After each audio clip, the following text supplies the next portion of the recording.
Hi everyone, welcome to the part of true false not given.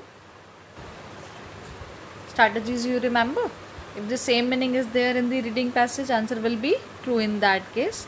Opposite is stated, answer will be false in that case. And if the concept is not introduced, answer will be not given in that case, right? In my last video, I told you the strategies plus we discussed use of as also कि वो compare के लिए होता है, right? Let us discuss some more questions here. Let's select our keyword first. What is written? Professional writers earn relatively more than they used to. देखो last time हमने comparison को ही discuss किया था. पैटर्न वॉज डिफरेंट, वहाँ as था. यहाँ इन्होंने then word दे ही दिया. इट मीन्स ये तो आप सबको ही पता है कि then is used for comparing to. Question क्या है हमारा? कहते हैं प्रोफेशनल राइटर्स. देखो कीवर्ड क्या आ गया? Professional writers.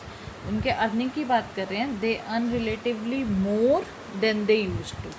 कहते हैं जो प्रोफेशनल राइटर्स हैं ना, ये अब ज़्यादा कमाते हैं as compare to past. Read it. What is written? On the other hand, it is also the case that ever increasing numbers of people making their living out of writing, which is better rewarded than ever before. Schools are generally seen as institutions. देखो अभी school की बात करें, मेरा keyword professional writers था. यहाँ आप कहीं भी ना प्रोफेशनल वर्ड नहीं दिया, आपको नहीं दिया. अब आपको पैराफ्रेजिंग करनी पड़ेगी. देखो सिमिलर वर्ड्स क्या आ रहे हैं. कहते हैं it is also the case that ever increasing number of people make their living. इसने क्या बोला? People make their living. Living out of writing का मीनिंग क्या है? कि जो राइटिंग के थ्रू अपना जो है ब्रेड एंड बटर अर्न कर रहे हैं, मतलब अपनी आजीविका कमा रहे हैं. तो अब उस केस में वो कौन हुए? जिनका काम ही यही है, वो जो अपना ब्रेड एंड बटर ही इससे अर्न कर रहे हैं, तो वो कौन हुए? प्रोफेशनल्स हुए ना. वो प्रोफेशनल राइटर्स हुए. Living out of writing. देखो people making their living out of writing का मतलब क्या है? They are talking about professional writers. Understand this thing. फिर उसने बोला which is better rewarded. Which is better, comparative degree use करी. किससे कंपेयर कर रहे हैं? देन एवर बिफोर, पास्ट से कंपेयर कर रहे हैं. इसने बोला professional writers earn relatively more than they use to. It means our statement is correct. So answer is true. Fine. And one more thing. अब कुछ बच्चे बोलते हैं देन आ गया ना, आंसर नॉट गिवन कर देते हैं. देखो यहाँ पे आंसर ट्रू है. Fine. Always read the instructions plus the meaning of the sentence and the text. Close reading is very essential. Fine. It is not necessary that if then is there, your answer will be not given in that case. What is the question now? A good literacy level is important for those who work in television. अब किसकी बात कर रहे हैं? देखो those who work in television. कुछ television के बारे में बता रहे हैं. कहते उनके लिए ना ये जो लिटरेसी लेवल है वो क्या है? इम्पॉर्टेंट है. What is written? While you may not need to read and write to watch television. Keyword आ गया मेरा टेलीविज़न. अब मैं मैच करूँगी. उससे क्या बोला कि गुड लिटरेसी लेवल ना उनके लिए इम्पॉर्टेंट है जो टेलीविज़न में वर्क करते हैं. इसने बोला while you may not need to read and write to watch television. कहते हैं आपको ना टेलीविज़न देखने के लिए लिखने और पढ़ने की ज़रूरत नहीं है. लेकिन कीवर्ड ये नहीं था. उसने बोला वर्क इन टेलीविज़न. क्या बता रहे हैं? वर्क इन टेलीविज़न, काम करने की बात कर रहे हैं. ये बोल रहे हैं you certainly need to be able to read and write in order to make programs. You certainly need to be able to read and write in order to make programs. लेकिन अगर प्रोग्राम्स बनाने की बात करें ना, तो आपको certainly निश्चित रूप से ही आपको पढ़ने और लिखने की ज़रूरत है. मतलब आपको ये चीज़ पढ़ने लिखने की ज़रूरत है. तो फिर किसकी बात करी उसने? लिटरेसी लेवल्स की बात करी. और उनके लिए इम्पोर्टेंट है. अगर वो प्रोग्राम्स को बनाना चाहते हैं, अगर उसमें वर्क करना चाहते हैं टेलीविज़न में, तो ये चीज़ उनके लिए ज़रूरी है. आंसर क्या हुआ आपका? Answer is true. सेम चीज़ बताई इसने. Our answer is true. Fine. Let's move on to the next question now. Read it. What is written?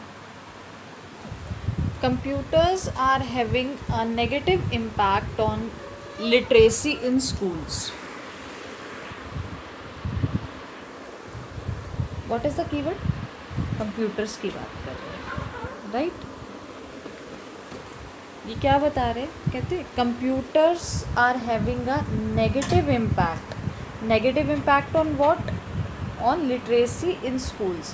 कहते स्कूल्स में कंप्यूटर की बात कर रहे हैं. पहले तो ये देखो, अब इनका फर्स्ट सेंटेंस में ना कंप्यूटर कीवर्ड गिवन है. The computer is written, given है, कंप्यूटर की बात कर रहे हैं. लेकिन मुझे जज किस लिए करना है? स्कूल्स के लिए बताना है, राइट? कहते the computer has reestablished a centre place for the written word on the screen. दोबारा से इस्टेब्लिश किया उसने सेंटर प्लेस किसके लिए? Written word on screen, which use to be entirely devoted to images. पहले क्या था? वो इमेजेस के को डिवोटेड थी सारी चीज़ें. Now they are saying there is even anecdotal evidence that children are mastering reading and writing in order to get on to the internet. अब क्या बता रहे हैं? कहते there is even anecdotal evidence that children are mastering reading and writing in order to get on to the internet.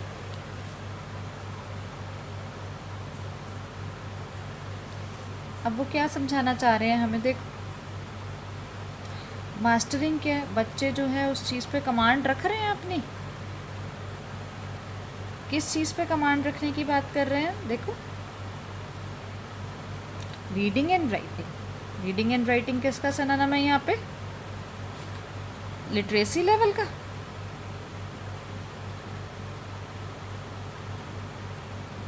Literacy level का synonym है हमारा reading and writing. आगे उसने क्या बताया? In order to get on to the internet. अगर वो इस चीज़ का यूज़ करना चाह रहे हैं, इस चीज़ पे आने की बात कर रहे हैं, तो बोलते कमांड होनी चाहिए. एनेक्डोटल एविडेंस कौन से होते हैं हमारे?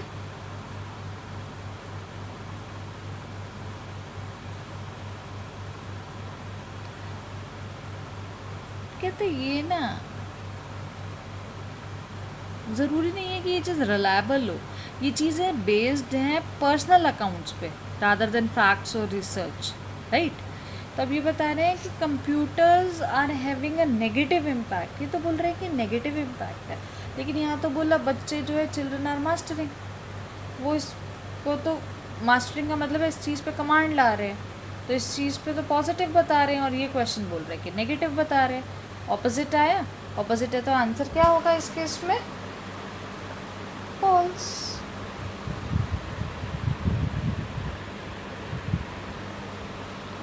Right?